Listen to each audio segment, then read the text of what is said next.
Welcome, everybody. Hey, everyone. Hi. Hey, Linda. Hi.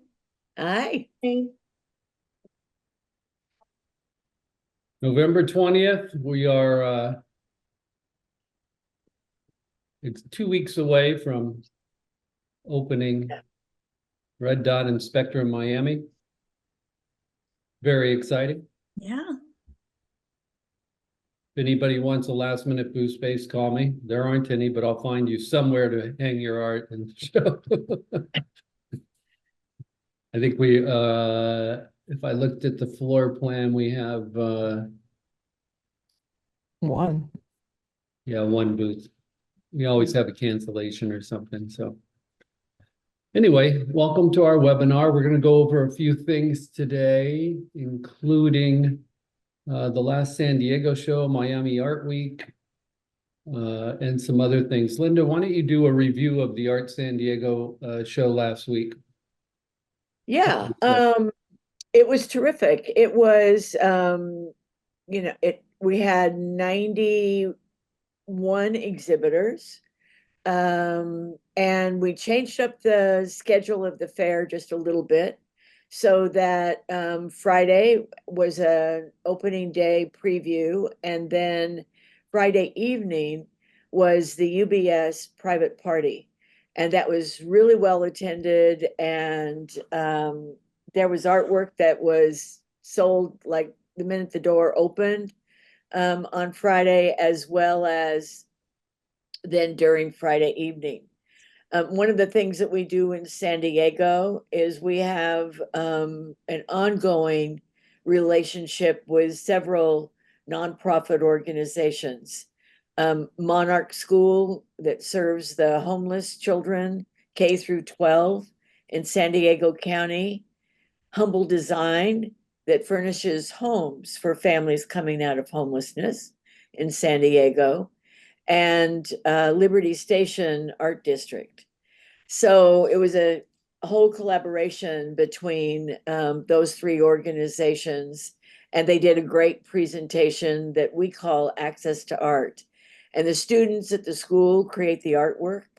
They develop what the booth looks like along with their teachers, as well as then the whole booth is designed, coordinated, hung, and then the students are actually there on Friday evening to sell their work. So that was a big success, and it's always fun to see it all come together. And then there were some other good success stories. Shireen, I think you had a good success story in San Diego. It was great, especially that first evening just had a really awesome vibe, but just the whole weekend in general had a lot of people interested in art and interested in picking up pieces, talking about commissions. It was a really, really good vibe. We enjoyed it a lot. Yeah, I think that I think the attendance was probably maybe a little bit down from last year, but I do think that the people that were there were very, I'll call them art intended. Yeah. So there were some nice sales. I thought that maybe Quinn Zhu would be on the call today, but he had a great booth, and he was really excited because people saw these his work is really beautiful, beautiful figurative portraiture work. And people were asking him, well, would you do a commission? Would you do a painting of my daughter? Or would you do a painting of the two of us? And he had never thought about that before. So he was asking me about commissions, and I tell him yes. um, so yeah, so it was a good show. I think that one of the things that we want to do there is get even more involved in the community than we are currently. So we'll be working on that as we roll into 2025. And in 2025, We're actually, we won't be in competition with Halloween or Day of the Dead, because we'll be the last weekend in October. So I think it's here, I've got it right here. It's the 24th, 25th, and 26th of October. So that'll be good timing. I noticed So that a lot of the people that sold were return exhibitors. well, and I think that really speaks to the whole idea of you've got to be there, and you create a presence in the marketplace. Yeah. And that gives credibility to you, and that gives reassurance to the collector. So yeah, so you're right. There were some of the new exhibitors, like Travis Lacarte that sold a piece. And some of it I think is just you only need one collector to buy that piece. And so, making those great connections wherever it might be. Yeah. So our next gig is Miami Art Week. And I don't think anybody on this call is exhibiting. Well, maybe you are, just maybe you're exhibiting somewhere else. Is anybody exhibiting or going to be? Well, yes, I'm sorry. Of course you are, Shireen, at Spectrum Miami, but anybody else either going to be exhibiting or going to be in Miami for Miami Art Week? I am. This is Mary Lynn. Oh, hi, Mary Lynn. I'm coming down to Miami. Oh, great. Yep, Sophie. Checking it out. Yeah. Well, and that's what I always recommend. If you can do that, absolutely. And, Miami is a big deal. It's the world's largest art event. It's really grown into that.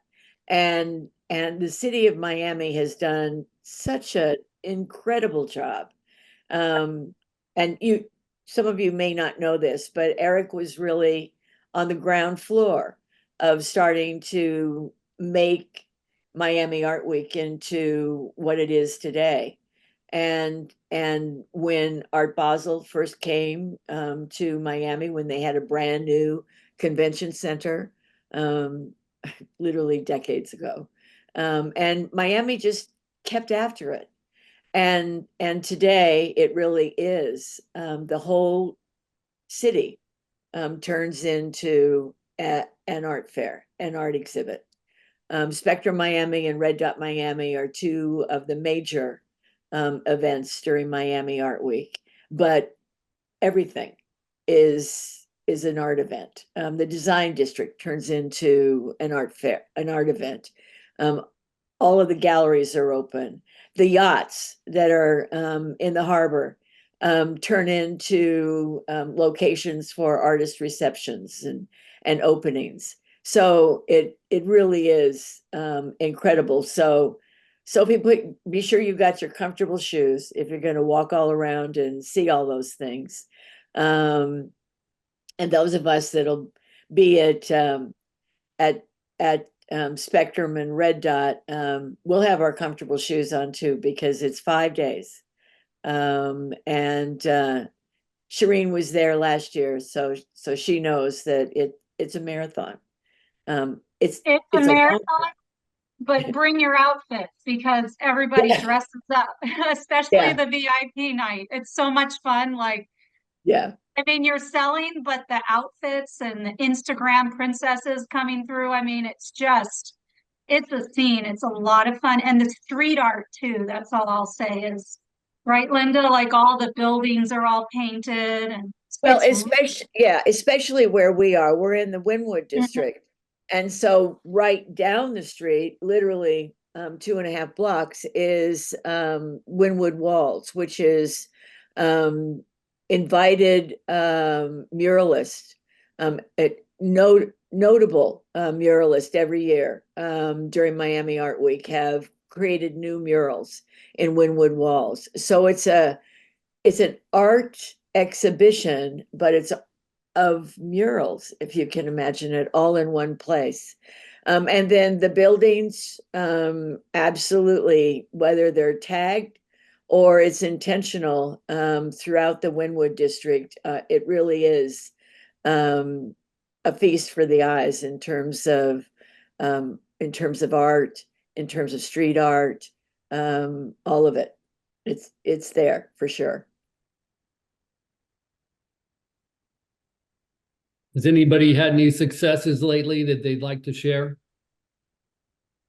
Anything? Go ahead.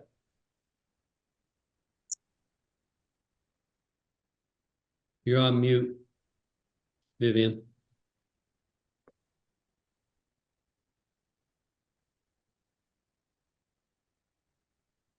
Vivian, you're on mute. Okay, There you go. right, okay. Yeah, no, I've had some good sales. I sold a large mosaic that I was happy to sell to a local jeweler. And I sold just recently a set of 2 pieces that I actually had at Art Santa Fe. And I had a really good studio tour this year. So I've been pretty happy about that. I think That's on our good. last call, you were getting ready for the studio tour. Yeah, and somehow I missed last month's event. I don't know how I missed it, but anyway, here I Yeah. am. Yeah, or the last time we saw you, you were getting ready for that. That's great. Yeah, it was good.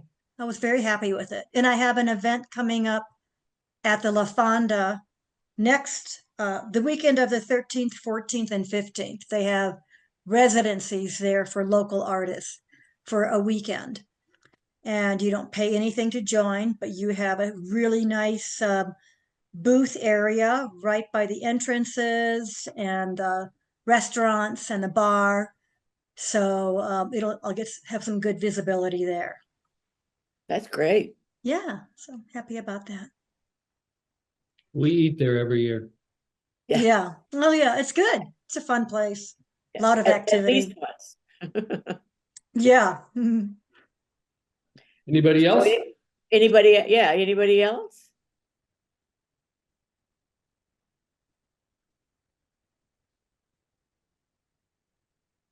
Well, Shireen, you want to talk about your sales in Miami?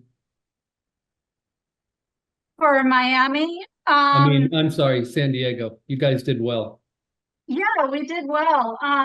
There was it was just like overall, I don't know, for me, Santa Fe didn't really have like a ton of engagement buying vibe. I felt like people wanted to learn about us more.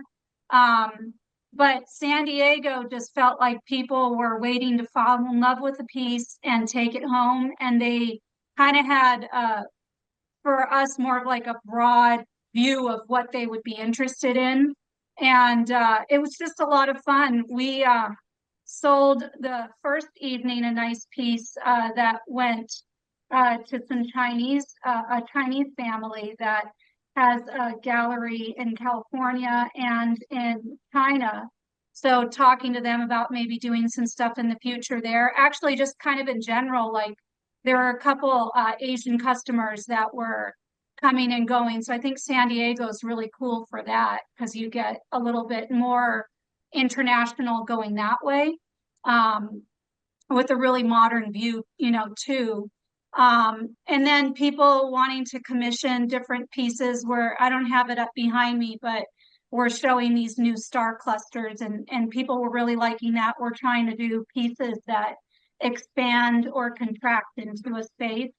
And that went really well for us. So we'll be doing more of that in Miami.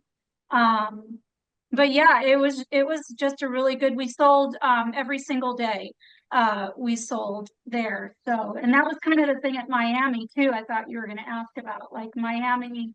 I found the sales last year in Miami were spread all the way across. It wasn't just like a VIP open night or a last day shopping. There were buyers every single day. in Yeah. Miami, which was fun. Nothing worse than sitting at a show and nobody wants to bite, right? Well, Or Yeah, you get that yeah, feeling. nobody wants to Yeah. talk. Yeah, yeah. Yeah, well, you don't have a problem with that in Miami. We have so many people. No, no, you need cough drops. Yeah, yeah. Yeah. So, Penny, I'm just looking in the chat here. So tell us about your local club contact.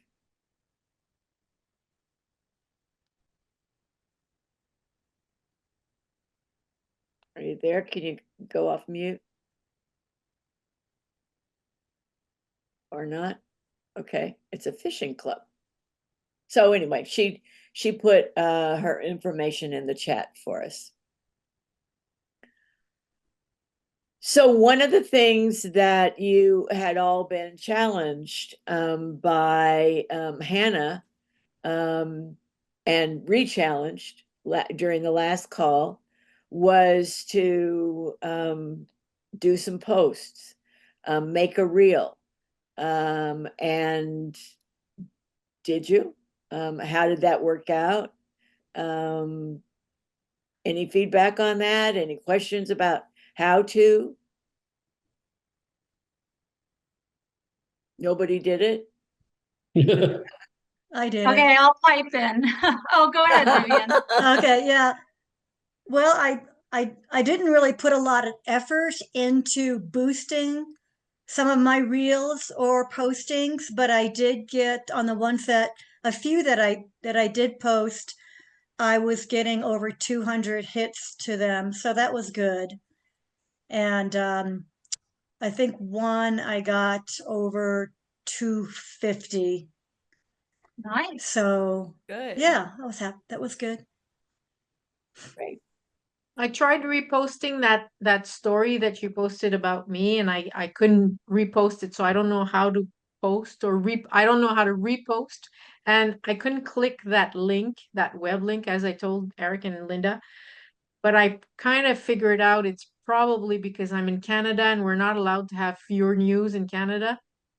Meta blocks the news for our country. So I'm thinking maybe that's why I can't click the link. But anyway, I couldn't share or repost that link that you put Oh. on Redwood. I redid the post myself, but and I got really good results. I don't have that many followers, so my ratio is very, very high when I post something.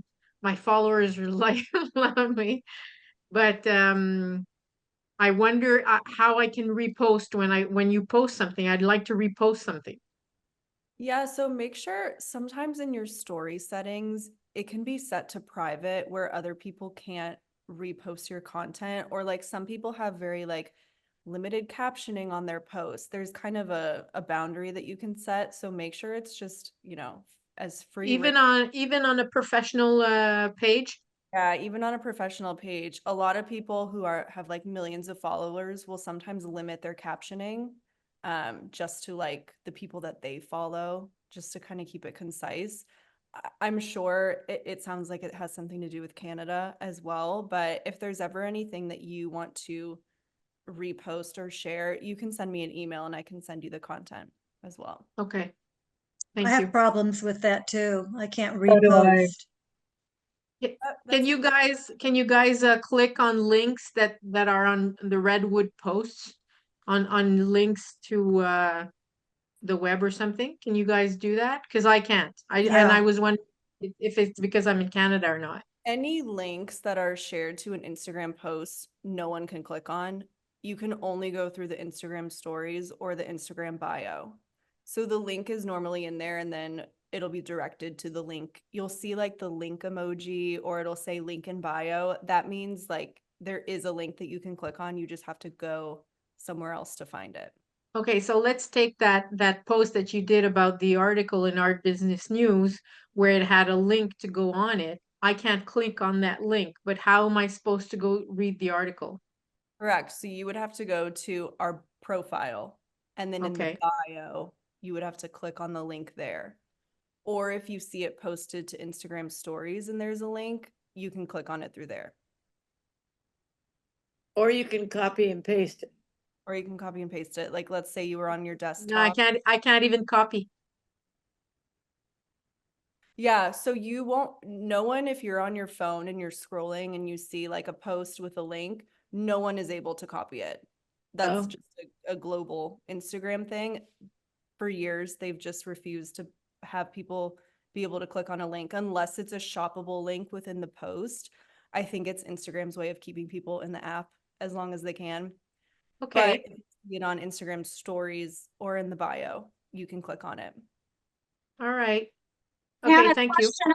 question about that. You used to be able to like if you had done a story for Sophie, there used to be a share or like a repost and it went, you could really easily repost it, not like going into messages and then repost onto your story, but like the actual post. What's the workaround for that now? So if you had done the post, how do we go in and then just reshare it quickly? What's that?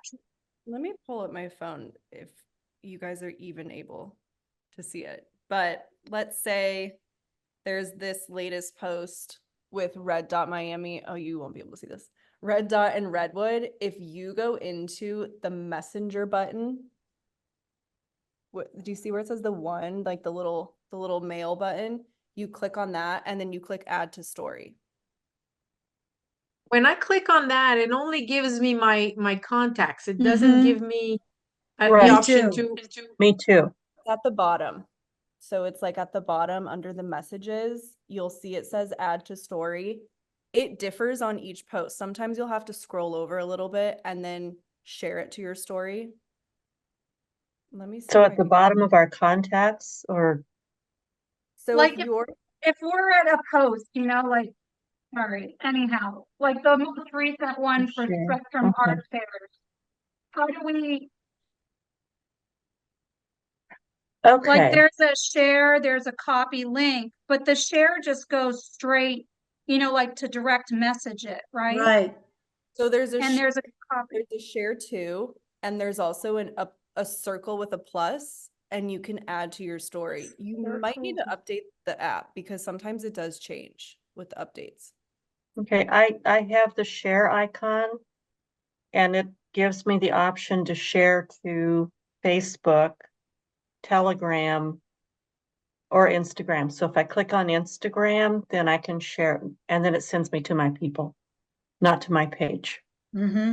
Yeah, so don't worry about the share to. You want to focus on the add to story button. Add I to don't story. have Where's that? I- Yeah, you scroll Oh, tor- there we go. towards.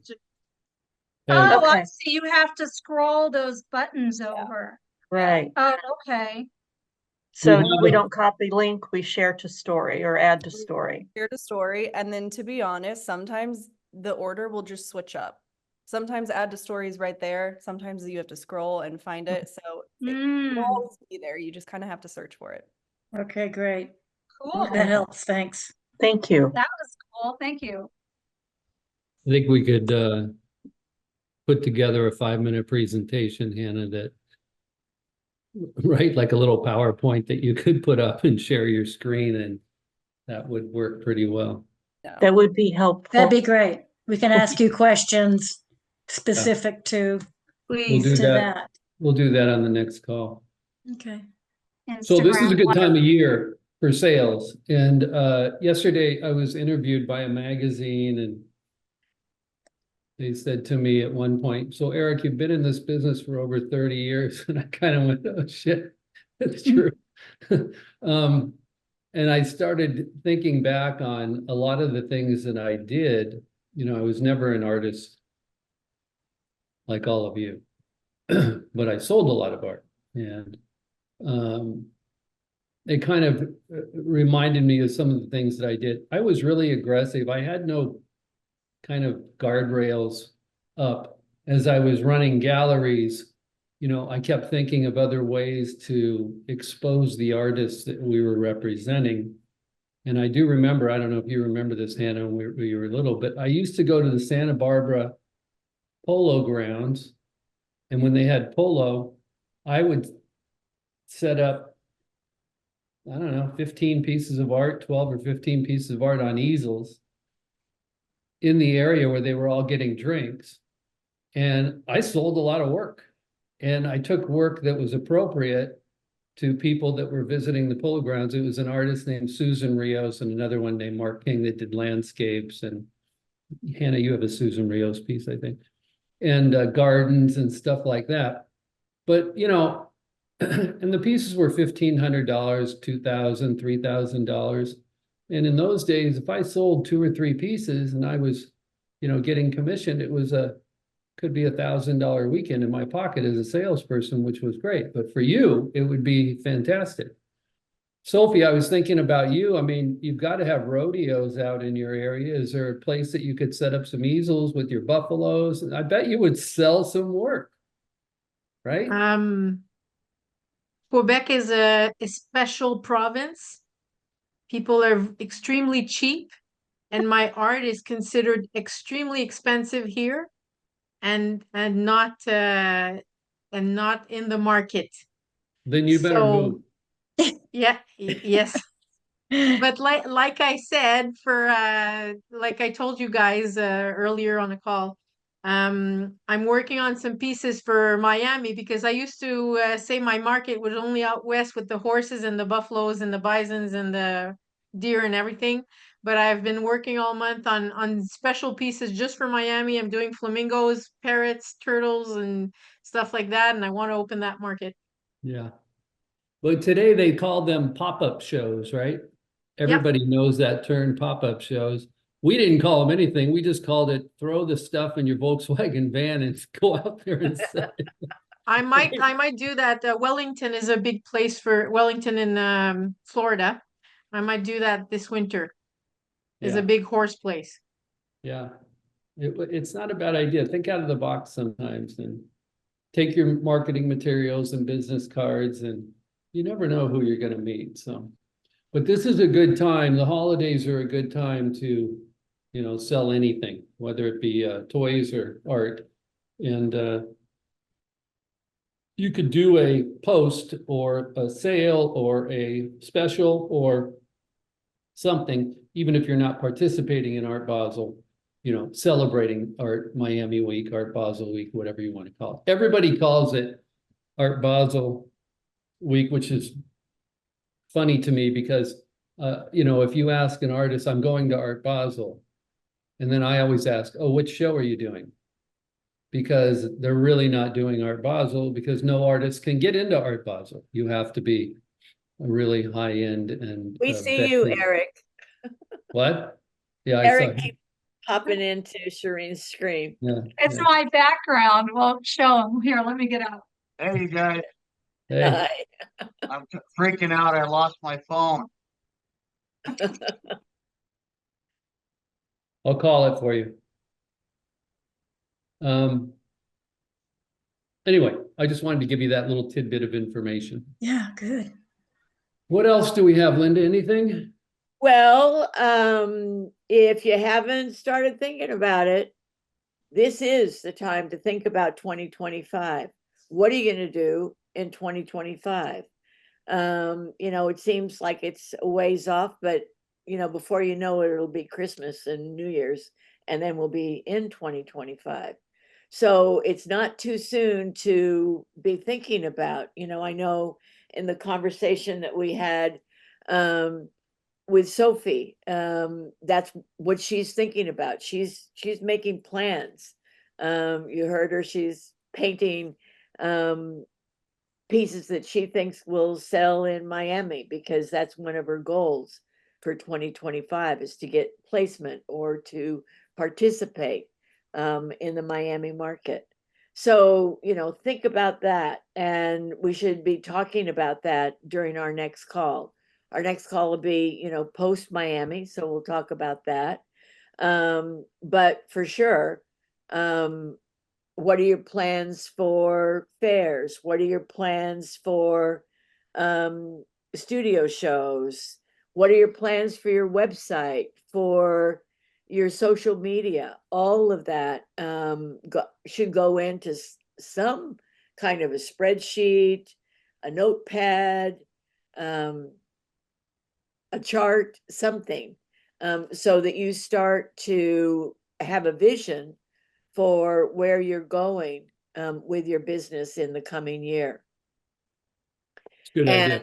And absolutely, you know, I think that during this is the #1 selling time, period. It doesn't matter if you're selling screwdrivers or hats or whatever it might be, or artwork. This fourth quarter is the most important selling time of the year. So don't negate what you can do just sitting at your desk with a plan, activate on social media, put out, like Erica is talking about, put out some specials, buy one, get one for a special price, any of those kinds of things. Artwork makes great gifts. And if you've got smaller pieces that are available, that's a terrific starting point for a gift. So think about holiday marketing. Are there any open houses that you can participate in? Maybe it's not too late to jump into that if you can. Yeah, so to expand on that a little bit, I'll make it very quick in 30 seconds here. Like about 3 weeks ago, we did our Redwood Art Group initiatives for 2025. And it's almost like a wish list. What do you want to do to grow the company? So, you know, Linda, Jeff, a number of us were on the phone and on Skype and you know, do we want to start a new fair in Chicago? Do we want to expand and do 2 shows in New York? What's the market going to say? So we have to do a survey. But you put down a wish list, and you can do that as an artist. I want to do 2 shows in 2025. I'm going to need to save for that. I want to stimulate my social media, which means I'm going to have to get a hold of Hannah once a month and pick her brain. I want to you know, sell 3 pieces a month. What's that going to take? I'm going to have to get my marketing in. And you create this list and just put everything down and then go back through the list and kind of pick out the things that you know you can get done. And the other ones put off to the side and keep those in a notebook or somewhere in your notes so you can pick those up for the next year maybe. So don't overdo it. But, you know, you kind of got to do it in your own you got to do it for yourself and don't be afraid to put a whole bunch of stuff down and then pick out the things that you think you could accomplish. Well, So and that's there, what you know, there's going to be the things that are immediate, things that you know that you can act on immediately. And there might be other things that you have to plot out more. I'll go back to Sophie as an example. She had a call with Eric and I, and she has a goal. She has a goal that she wants to be in galleries in 2025, and she thinks she knows where she wants those galleries to be. So then she has to step back from that. Okay, look at the artwork that I have. What can I show them? Well, maybe this isn't what I want to show them. So do I have to create something new in order to be able to work in that market? And so one of the things she's doing by coming to Miami Art Week, I'm guessing, besides just seeing what it's all about at Miami Art Week, is doing that research also. Are there galleries that she sees there in the booths in Red Dot, in the booths in Spectrum, or in one of the other shows that seems like a match, seems like a fit? And she gets those business cards and contacts them, and you know, at the first of the year, when she's got a portfolio that she thinks will fit right into that gallery. So all of it is really taking a look right now and beginning to plan for the future, like Eric's saying. So we're at work doing that. In between times of getting ready for Miami, we're at work doing those things, doing some of that research, thinking about, well, could this work? What about this instead? So, you know, it's a really good idea. So think about that, and we'll talk more about it during our next call. And certainly, if you've got questions, if you've got ideas that you want to run by any one of us, Hannah or Kelly or Eric or me, we're here for that. And that's Yep. part of what the Artist Club is all about. And the Um, next call will be on Wednesday, December 25th. I just put it in my calendar.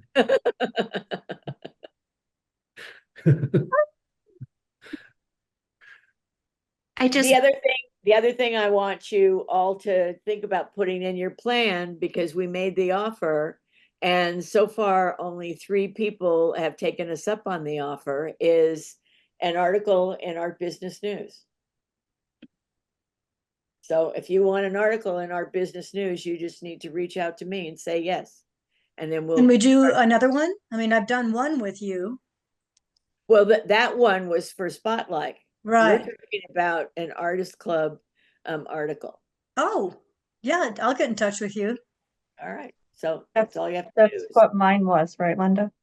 Yes. Was the Artist Club? Okay. Mhm.